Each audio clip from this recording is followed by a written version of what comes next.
ពេលនេះភ្នំខាងក្រោយជញ្ជាំងនោះនៅរដូវប្រាំងមិនទាន់ជ្រាបទឹកច្រើនទេប៉ុន្តែខ្ញុំដឹងច្បាស់ខ្សែទឹកដែលខ្ញុំកាត់នោះកំពុងស្ងប់ស្ងាត់ក្នុងភាពងឹតសម្ពាធទឹកសុទ្ធពីរូបវិទ្យាដែលមើលទៅមិនគួរឲ្យចាប់អារម្មណ៍និងនៅពីក្រោយជញ្ជាំងបេតុងដែកនោះបង្ហាញកម្លាំងបំផ្លាញអ្វីទាំងអស់ភ្លៀងធ្លាក់កាន់តែខ្លាំងកាន់តែល្អ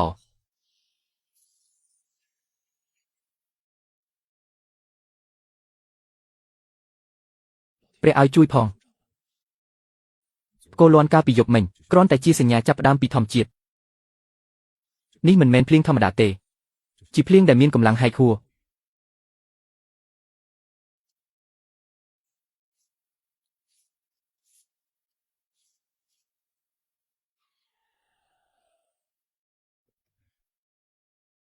អាកាសធាតុអីហ្នឹងមេឃក្រហែកឬអីមិនបាច់ងើយមុខស្ដាប់សំឡេងក្រហមនេះទេខ្ញុំដឹងថាអ្នកណាវ៉ាងតាបៀវ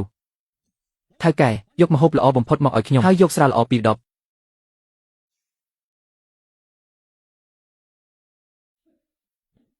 អូ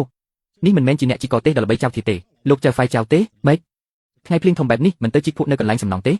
មកលាក់ខ្លួនញ៉ាំជើងជ្រូក15យាននេះបងប៊ីវកំពុងនិយាយជាមួយអញហើយលោកអងវ៉ាងភ្លៀងធំបែបនេះនៅដើរលេងទៀតម៉េចខ្លាចកន្លែងខ្សាច់ឯងហា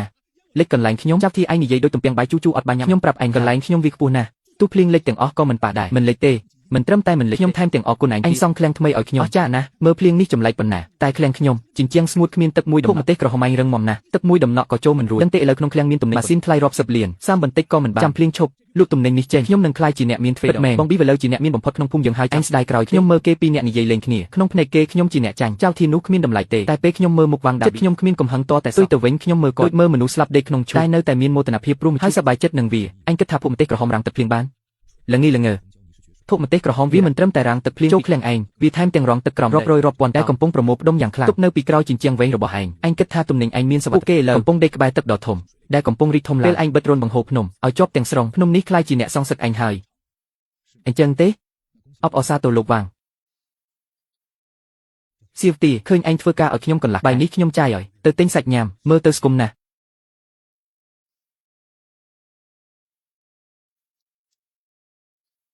លោកថៅកែខ្ញុំធ្វើផ្ទះដីជាង10មើលមេឃណាភ្លៀងនេះមិនឈប់មួយស្របហើយថាភ្លៀងធ្លាក់ចុះស្រែ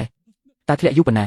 មិនដឹងយូរប៉ុណ្ណាតែខ្ញុំប្រាប់ឯងមួយទៅសម្អាតប្រឡាយទឹកនៅក្រោយផ្ទះអញឲ្យស្អាតទឹកនេះមើលទៅទន់តែវាចេះចាំរឿងវាចង់ហូរចុះអញទៅបិទវានឹងកកុញកាន់តែពេលវាប្រមូលមិនថាជញ្ជាំងដែលធ្វើពីបេតុងវាអាចហែកដូចក្រដាសរុញឲ្យខ្ទេចអស់វាធ្វើជាបងប្អូនចង់ឲ្យខ្ញុំទៅវាទេវាអីអារម្មណ៍អាក្រក់មួយដូចពស់ត្រជាក់វាឡើងលើក្នុងគាត់ដើរត្រឡប់ទៅកន្លែងខ្សាច់ធ្លាក់ឲ្យស្រួលនេះជាការសាប់សន្លឹកបៀរបស់មេឃលៀងសម្អាតអ្វីដែលលោកខ្វក់និងមិនគោរពច្បាប់ទាំងអស់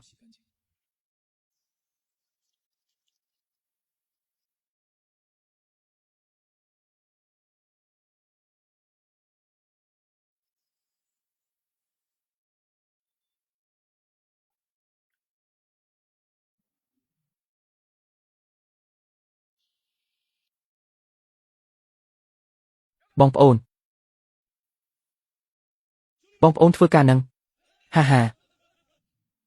បងប្អូនមើលអីហើយសមត្ថភាពក្រៅផ្ទះលិចដូចសមុទ្រតែឃ្លាំងបងប៊ីវស្ងួតអាចដុតភ្លើងក្រោមជញ្ជាំងគ្មានស្នាមទឹកសោះពេលភ្លៀងនេះចប់លក់ទំនិញហើយកក់ភោជនីយដ្ឋានធំអញ្ជើញបងប្អូនផឹកស្រាឬថានេះជាការងាររបស់មិននឹកស្មានថាចៅទីមានសមត្ថភាពចៅឃើញអត់នេះហើយជាថ្លៃសិក្សាដែលបងប៊ីយ៉ូវឹកហាត់ឲ្យរឹងដូចដៃបងប៊ីយ៉ូវឲ្យខ្ញុំអរគុណអ្នកជាតម្លៃ3សែនមែនមនុស្សងងទាំងនោះឃើញតែជញ្ជាំងខាងក្នុងស្ងួតតែមិនដឹងតតែសោះថានៅខាងក្រៅជញ្ជាំងកំពុងការប្រែប្រួលរូបវិទ្យាដ៏គួរមនុស្សច្រើនយល់ច្រឡំពីភ្នំគិតថាពេលភ្លៀងទឹកហូរតាមផ្ទៃភ្នំចុះទៅតែខុសទាំងស្រុងភ្នំដូចអំបោះស្ងួតយក្សទឹកភ្លៀងរាប់លានតោនជ្រាបតាមស្នាមប្រេះចូលទៅខាងក្នុងភ្នំទឹកទាំងនោះប្រមូលផ្ដុំនៅបាតពាក្យចាំថាទឹកក្រោមហូរតាមស្រទាប់ថ្មយ៉ាងខ្លាំងទៅកាន់ជើងភ្នំតែឥឡូវនេះរន្ធបង្ហូរភ្នំត្រូវខ្ញុំបិទស្លាប់កម្រិតទឹកឡើង1ម៉ែត្រកម្លាំងរុញកើនទ្វេដងហៅថាសម្ពាធទឹកសុទ្ធវាអាចរុញរៀបស្មើក្រុងដែរជញ្ជាំងហុងជាងមិនជ្រាបទឹកទេមួយដំណក់ក៏ជ្រាបមិនចូលរន្ធបង្ហូរភ្នំត្រូវខ្ញុំបិទស្លាប់តែភ្លៀងធ្លាក់ពីលើមេឃនៅតែបិទក្រោមភ្នំនៅតែហូរមកឥតឈប់ទឹកចេញមិនរួចថយមិនបានវានៅតែជាប់នៅកន្លែងចន្លោះតូចរវាងជញ្ជាំងនឹងខ្ញុំមិនដែលរៀនឡើងស្មិនចេះរូបមន្តឌីណាមិចជ្រៅតែខ្ញុំធ្វើការដី10ខ្ញុំដឹងច្បាស់ថាសម្ពាធទឹកសុទ្ធគួរឲ្យខ្លាចប៉ុណ្ណាទឹក1ម៉ែត្រគូបទម្ងន់1តោនពេលទឹកត្រូវបង្ខាំងក្នុងកន្លែងបិទកម្រិតទឹកឡើង1កម្លាំងរុញទៅជញ្ជាំងកើនឡើងជាលេខគុណម៉ោង11យប់ខ្ញុំអត់អង្គុយស្ងៀមទៀតទេ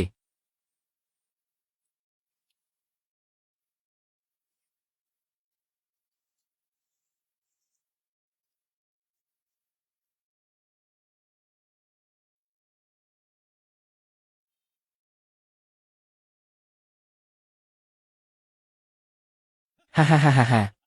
បើគ្រឿងមិនលេចទេយើងឈ្នះ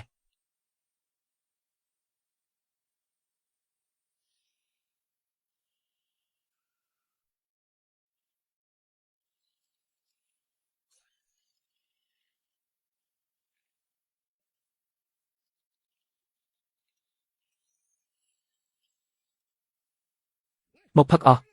ចាំស្អែកភ្លៀងឈប់ដឹកទំនិញនេះចេញទាំងយប់នេះទៅបងប្អូនទាំងអស់គ្នានៅយកលុយ20000ពីកណេឲ្យទៅផឹកតែសិនអរគុណបងប៊ីវសូមបងបានចំណេញច្រើនហាហាហាហា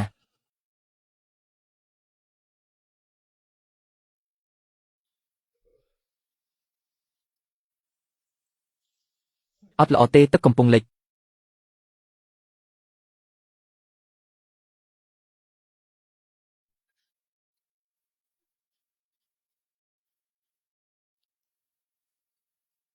បងប៊ីវអត់ល្អទេបងទឹកលិចចេញពីជញ្ជាំងប្រេះអស់ហើយឯងនិយាយអីឥតប្រយោជន៍ជញ្ជាំងក្រាស់កន្លះម៉ែត្ររបស់អញលិចទឹកយ៉ាងម៉េចទៅបងទៅមើលមែនទែនទៅទឹកភក់កំពុងហូរចេញពីក្រោមប្រកាសជាភ្លៀងធ្លាក់ខ្លាំងពេកឬមិនទាន់បានស្រោចល្អស្រទាប់ការពារទឹករហែករន្ធតូចមួយរឿងតូចតាចមកភ័យលិចបន្តិចនេះមិនមែនធ្វើឲ្យមេឃលំទេបងប៊ីវមើលជញ្ជាំងប្រេះអស់ហើយបងលីកជញ្ជាំងនេះមើលទៅចម្លែកណាស់រឿងនេះអស្ចារ្យពេកឬក៏យកអទេសសណ្ដងរុញម៉ាស៊ីនអាល្លឺម៉ង់ចេញសិនរុញទៅមាត់កុំឲ្យទឹកជន់លិចទំនិញរុញទៅណាម៉ាស៊ីននេះមួយទម្ងន់10ប៉ុន្មានមិនទាន់រុះរើកេះគ្មានប៉ាឡាយអទេសសណ្ដងក្នុងឃ្លាំងចូលទៅកន្លែងងឹតនោះម៉ាទីនខ្លាំងពេកខូចខាតអ្នកណាទទួលខុសត្រូវឯងទទួលទាំងអស់គ្នាកុំភ័យបៃតងពង្រឹងក្រាស់កន្លះម៉ែត្រទូប្រេះក៏មិនរលំដែរភ្លៀងធ្លាក់ខាងក្រៅធំប៉ុណ្ណាទៅយកថង់ខ្សាច់ការពារទឹកមកបិទជើងជញ្ជាំងយកក្រណាត់ការពារទឹកគ្រប់ម៉ាស៊ីនឲ្យបានល្អទឹកគ្មានរូបរាងតែអាចកាត់សរសៃពួរនឹងហើយចៅធាវដែលគួរឲ្យស្អប់អ្នកបើកអេសកាវ៉ាតក្រីក្រម្នាក់មានមុខមកគំរាមអញបន្តផឹកទៅកុំឲ្យខូចចិត្តអញ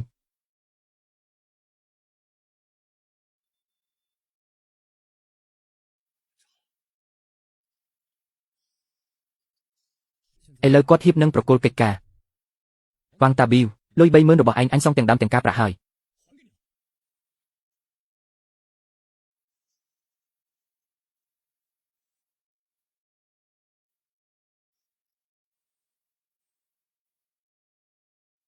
ជួយផង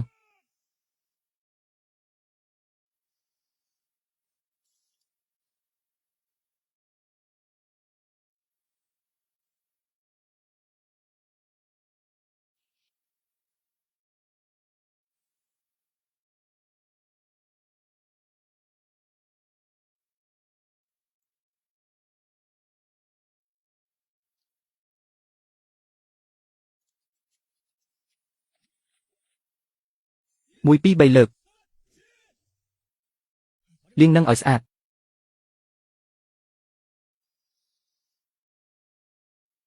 ប្រធានហ្វាងស្ថានភាពមិនប្រក្រតីគេរកឃើញនៅមានទំនិញនាំចូលច្រើនដោយគ្មានលិខិតជាម៉ាស៊ីនច្បាស់លាស់ម៉ូដែលត្រូវគ្នាយ៉ាងដិតដល់ចាប់យកទាំងអស់ហើយក្រុមគាំទ្រមកភ្លាមសម្រាប់ជនសង្ស័យទាំងនេះចោល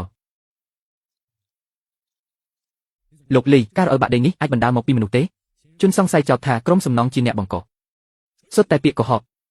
នេះជាការរំលោភច្បាប់យ៉ាងធ្ងន់ធ្ងរជាគ្រោះធម្មជាតិដែលបណ្ដាលមកពីការសាងសង់ព្រៃមើលកន្លែងនេះភ្នំត្រូវបានកាត់បញ្ឈរនេះបានបំផ្លាញយោជនាសម្ព័ន្ធភ្នំយ៉ាងធ្ងន់ធ្ងរទោះគ្មានភ្លៀងក៏អិលដែរជាពិសេសភ្លៀងធ្លាក់ខ្លាំងអ្វីដែលគួរឲ្យអស់សំណើចនិងគ្រោះថ្នាក់បំផុតគេមិនបានទុកស្រទាប់ថ្មកំទេចស្រទាប់ជ្រាបទឹកទុយទៅវិញគេយកដីឥដ្ឋក្រហមមិនជ្រាបទឹកមកបង្រួមបំពេញយ៉ាងតឹងនេះមិនមែនជាការសាងសង់នេះគឺដូចជាធ្វើធុងទឹកសម្ពាធខ្ពស់រងចាំផ្ទុះខ្លួននេះគឺដូចជាមនុស្សល្ងងធ្វើការដីយឹកក្រហមរាំងភ្លៀងធ្លាក់ខ្លាំង3ថ្ងៃ3យប់ទឹកក្នុងភ្នំមិនអាចហូរចេញបានត្រូវដីយឹកក្រហមស្ទះទាំងស្រុងសម្ពាធទឹករាប់រយតោនជាប់នៅខាងក្នុងមិនថាជញ្ជាំងក្រាស់30សង់សំបីតែឡានក្រុងក៏អាចរុញធ្លាក់បាននេះជាការឲ្យបាក់ដីដោយសារអ្នកអភិវឌ្ឍកាត់អ្នកក្រៅណែនាំអ្នកជំរុំលោភស្តង់ដារសំណងយ៉ាងធ្ងន់ធ្ងរបណ្ដាលឲ្យបាក់ដីតើវាតាក់ទងនឹងការសាងសង់ខ្លួនឯងអ្នកណាបញ្ជាឲ្យប្រើដីយឹកក្រហមអ្នកនោះត្រូវទទួលខុសនេះជាបាតុក្រិតគឺគាត់ដើម្បីសន្សំលុយថ្មកំតិចតែ$30000គាត់ចង់លាក់ទំនិញខុសច្បាប់គាត់ផ្ទាល់បញ្ជាទាំងបង្ខំខ្ញុំឲ្យទ្រន់បង្ហូរទឹកភ្នំទាំងសោយខ្ញុំធ្លាប់ដាស់តឿនចុងក្រោយគេបង្ខំចុះហត្ថលេខាលើឯកសារទទួលថាគ្មានកំហុសទេវ៉ាងតាបំណុលនេះឯងជាអ្នកសង្វិញចៅហ្វាយចៅកាលពីយប់មិញអ្នកជួយយើងដោះស្រាយប្រពន្ធជាជួយសង្គ្រោះជីវិតយប់មិញភ្លៀងធ្លាក់ដូចមេឃក្រហែកបើគ្មានអ្នកទេសំណាប់បន្លែផ្លែឈើថ្ងៃនេះត្រូវលង់ទឹកអស់ហើយពូធំមិនអីទេសុខសប្បាយទេចៅហ្វាយចៅថ្ងៃនេះទំនេរយើងទៅប្រជុំគ្នាហើយទំនេររាប់រយហិកតានៅខាងក្រោយភូមិចង់ធ្វើជាការងារនេះយើងឲ្យតែចៅហ្វាយចៅតាមតម្លៃខ្ពស់បំផុតក្នុងទីផ្សារប្រាក់ខ្ញុំនឹងផ្ទេរឲ្យអ្នកជំនាញរបស់អ្នកនឹងចិត្តស្មោះត្រង់យើងជឿជាក់ពូធំថ្ងៃនេះខ្ញុំទំនេរខ្ញុំនឹងបើកឡានទៅឥឡូវនេះ